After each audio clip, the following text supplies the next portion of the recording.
Yo, so everything right now is happening for a reason. Like everything. So like even when things seem like they go left, like it's for a reason. You know what I mean? I remember listening to this guy one time. He said something about randomness being order. Like randomness has order. Even though I get it, the definition of randomness literally means something that, you know, doesn't necessarily have order, but it's like it does. You know what I mean?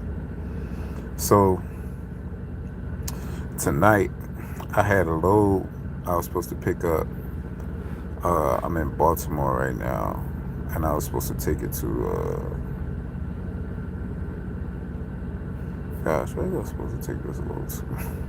I was supposed to take it to Georgia. So I get there. I mean, I'm all early. I got my trailer pre-cooled and everything because it's ice cream. It was like, you need to make sure. Damn, maybe I'm giving too much information, but fuck it. Um, your trailer needs to be, my trailer needed to be pre-cooled or whatever. So like I made sure, and it's crazy because I actually didn't pre-cool it long enough.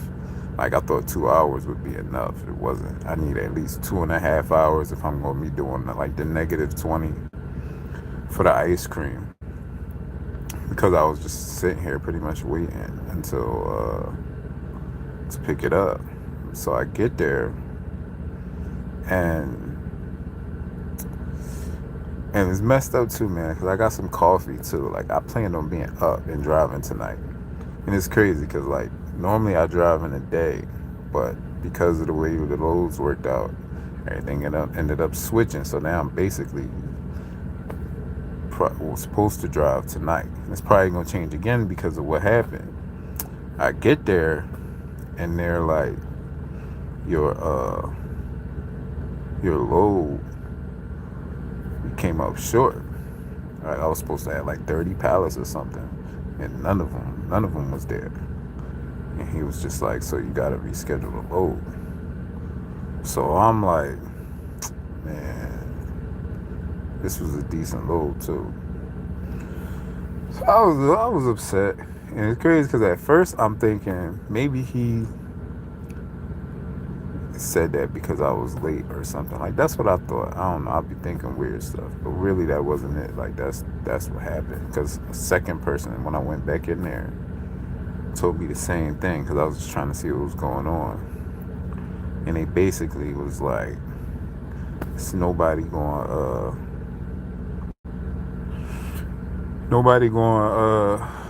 be in until Monday to reschedule that load." And even if they get rescheduled Monday, uh, even if they reschedule it Monday, they're not going to reschedule it for Monday. So basically, they're finding me another load. This has never happened to me for this first time. Even though I haven't been driving that long anyway. It's like my second month. I mean, I came in through Prime. I did TNT, PSD, all of that, and now I'm solo. Been solo for like 2 months. But I went home for a week. So like now I'm back. I mean, but so yeah, this never happened. But at first I was like a little upset about it because I'm just like, man, like when you planning your loads, you got the whole thing kind of like planned out about how you want everything to go. Not saying everything's gonna go that way, but so now I'm sitting here waiting for another load. But another story, right? Something crazy that happened, right? Not crazy, but it was really just my own fault. You know what I mean? Anything that happens in my life, most most of the time I did. Like it's my fault. But I lost my wallet and I locked my keys. I locked myself out the truck, right? So this was what, last month. So once again, I'm like, not too far from this. What was I dropping off? Yeah, not too far from this drop off. I mean, it was a Walmart load too. So like anybody who know about the Walmart loads, like you'll get a service charge if you're not on time. So I'm like, I'm making sure I'm early. I mean, you can come in at least an hour early. So boom, I'm ready to go. I get up. I mean, brush my teeth and everything. Blah blah blah. Do my pre-trip. I'm getting ready to go, and I'm looking around. I'm just like, all right, because I know I'm gonna need my ID. You know what I mean? Which actually I ended up not needing my ID. But sometimes they ask for your ID, sometimes they don't. But actually, did they ask for my ID? No, they didn't. So anyway, boom, looking for my wallet. And it's crazy because these sweatpants I had on was known for me to drop stuff out of them. Like when I was in training, I kept dropping my wallet. My trainer kept saying, yo, you must not want to have your wallet because you keep dropping it, putting it in the pants. Like, just dumb stuff. You know what I'm saying? Because it did have a pocket with like a zipper that I could like put it in, so I could have put it in there. It wouldn't have never dropped out. But whatever. Looking for my wallet, can't find it, and I know. Actually, I don't know. I don't know where. I had an idea, but I don't know where it was. I'm looking for it. So now I'm pushing up on the time when I have to leave. So I'm just like, all right, well, I call a guard shack. That's when he told me like, yo, you don't need your ID to come check in. Just make sure you got your paperwork. I was like, all right, bet. So I'm like, all right, I'll figure out the whole wallet part later. You know what I mean? Which, as long as I got, I had my card saved on my phone, so I canceled all those. So I still had bread. I mean, access to it. Only thing was my fuel card. That was the only thing. But because I saved my fuel card inside of the apps, I was still able to purchase fuel. So boom, I was still good there. And then there was other ways I could have figured it out. Only thing I did do was had somebody overnight me my CDL to like a Love's, and I was able to pick it up on my way to Colorado, which I actually ended up needing it that low. So it was like everything kind of worked out perfectly. And that was my first high value multiple stop load too. So I definitely ain't want to mess that up because those the money loads. So right, I get there. I'm just laughing, bro, because just, I mean, like, sometimes we think, and you should think very highly of yourself. I mean, I'm thinking like, man, I'm doing good, blah, blah, blah. Even though I will say my first week solo was rough. It was rough because it was just so many like little things I was just messing up. But after about the second, third week, I was a lot better. But so boom, I get there, I'm on time, I'm early. You know what I mean? I get out the truck to go check in. Right? Walking down there. I walk, damn, I don't even know. My volume's up, yeah. So I walk down there to go check in. Get in there, I get checked in, blah, blah. They're like, all right, we're gonna hit you up. We got a door for you. Right? I go back out to my truck. And this is my fault too, because both of my trainers, because I had two trainers, one of them went on vacation, so I ended up getting another one. I mean, great trainers. And the one thing that they taught me was always have a key somewhere outside of your truck, just in case you get left out. So I still, even then, had no excuse to not have a key in some sort of lockbox outside of my truck, right? Somewhere on the outside. Didn't do it. So boom, I go to pull that handle, and I'm just like, my whole stomach and heart just dropped. Like, yo, I go like try the passenger side door lock. I'm like, yo, and mind you, my truck is still running, which is not a big deal because the truck, if it's under a certain temperature and it's idling too long, it'll just cut off. So I'm locked out my truck, and I'm just like, boom, I'm hitting that road. It says something like, yo, I'm locked out my truck. Like, they like, well, it was something I didn't have set up. You know what I'm saying? Something I didn't have set up. So I couldn't get like immediate assistance on that. So he told me to call, some local locksmiths. Told me to call Papa Lot. Papa Lot wasn't in that area. I was somewhere in Kentucky. Somewhere in Kentucky that was just like in the middle of nowhere. You know what I mean? So it's like, dang, it's cold as shit back here. So cut this off real quick. Excuse all that noise, yo. That's my APU, which is about to cut off in a second. But right.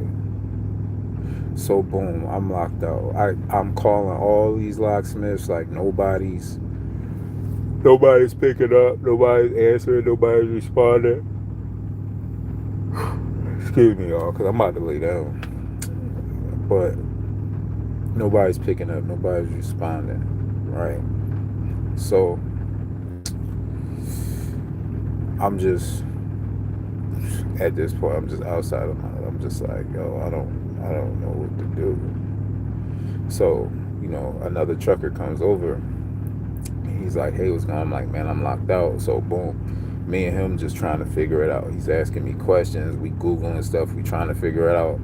I mean, it's to the point where I'm seeing if other people's keys can fit in my truck. I'm going around this yard just. So finally, this other older gentleman comes over. And he's like, what's going on? I'm like, I'm locked out. He's like, it happens. I mean, so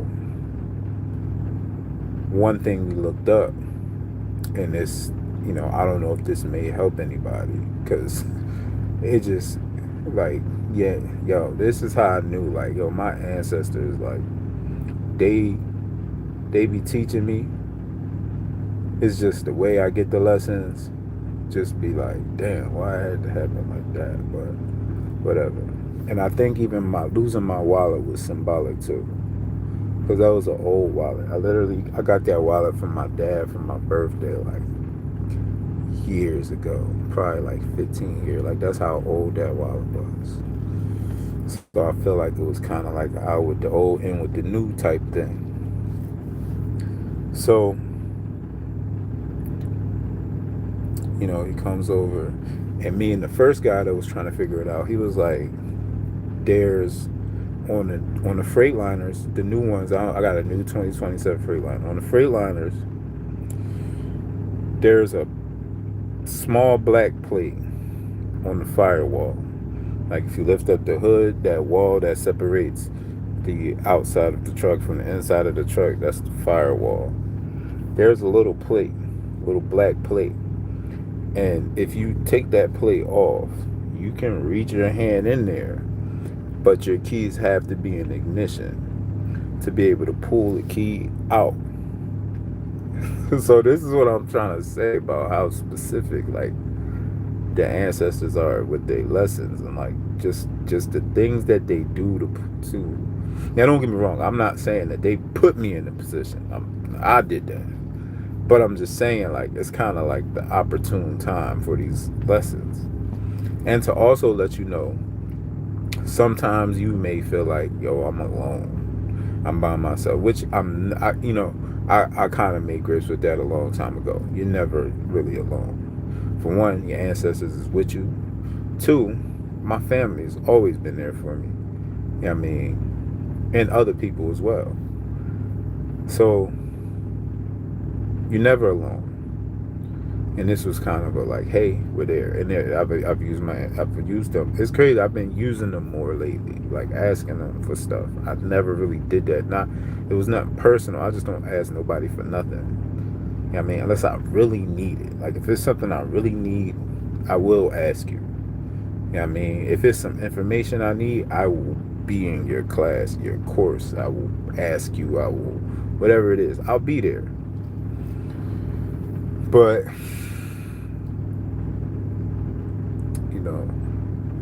So the gentleman comes over.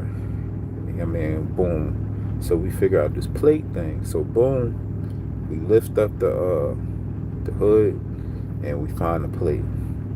Now the plate has these screws, and these screws ain't no Phillip head, ain't no flat heads, not even a hex. It's like these specific heads that you need for these screws. They're not common. So, the first guy, he's like, man, I don't got them on my truck. I know I don't got those on my truck. So the second guy, older gentleman, he's like, let me go check. Checks. Tell me why.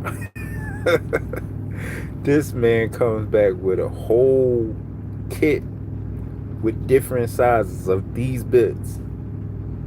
Right? Comes back with the whole kit. So,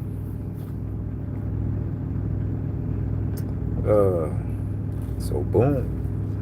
He starts screwing it. I mean, I don't know if y'all know how thankful I was, in just in that moment, and how humbled I was as well. I mean, just humble, because it's just like you thought that this was something like this could never happen to you. Like you so on your game that something like this could never happen. That these two things in the same night, you lose your wallet and you get locked out your truck, same night. And mind you, the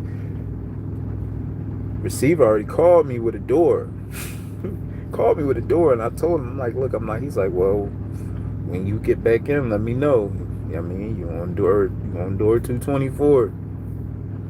So, boom, he take the screws out, and man, at this point, I'm just getting happy because I'm like, I'm about to get in my truck. So then I was like, oh shoot, let me check, make sure.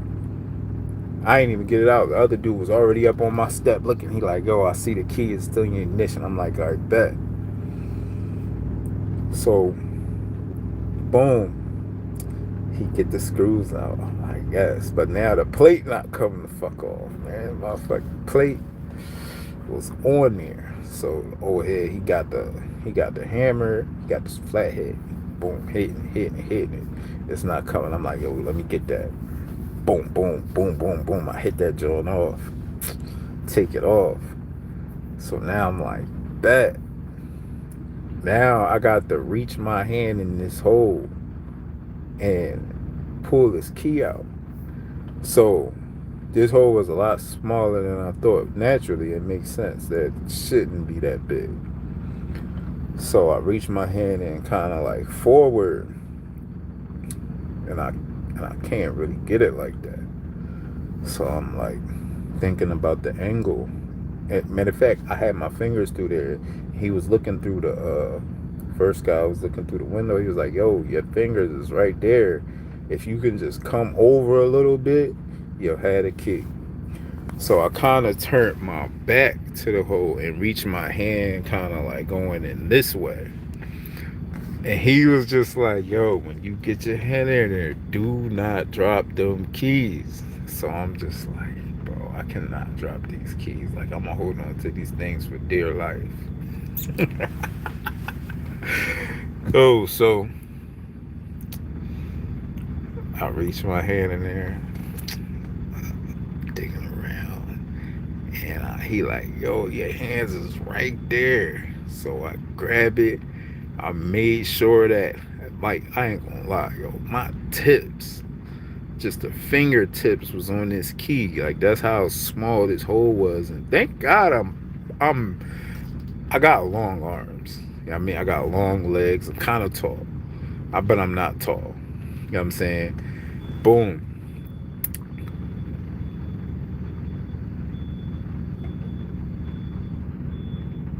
My fault, yo. Somebody backing up. Let me just. Alright, never mind.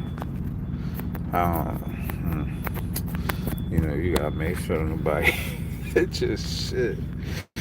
But, so, boom. I get that key in my hand. And when I tell you, when I pulled that joint out, I felt like Sub Zero pulling the heart out somebody. Like that's how I accomplished it. Man, I put that down. I was like, ah. Man, I hugged that man. I ain't gonna lie. Like, no, bro. I hugged it. I gave him a hug. I was like, thank you so much. He was like, yeah, no problem. He was like, it happens. Just be thank. This is when everything came to me. I was like, what are the odds?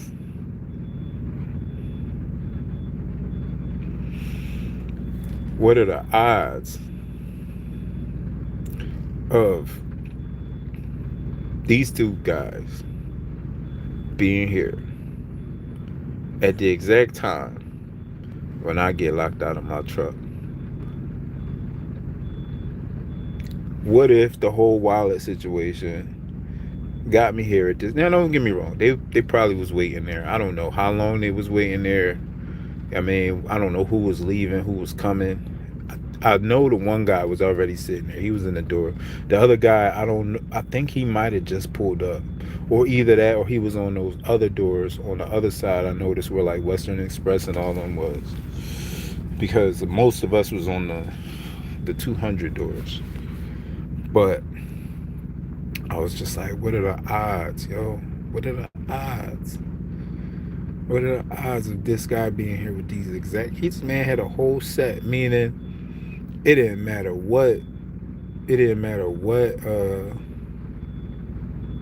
It didn't matter what screw, what size I needed for that plate. He had it. You know what I mean? So, yo, I was just thankful. I was thankful. And after that, I was just like, thank you, ancestors. Thank you, source. Thank you for being there. Cause yo, like I said, what are the odds of this guy having this set of screws that I needed, a set of heads to get inside of my truck. And of course, after that, yes, I got a key somewhere on the outside of my truck. Um, but yeah, yo, that situation was crazy. So yeah, that's it. Just felt like yapping.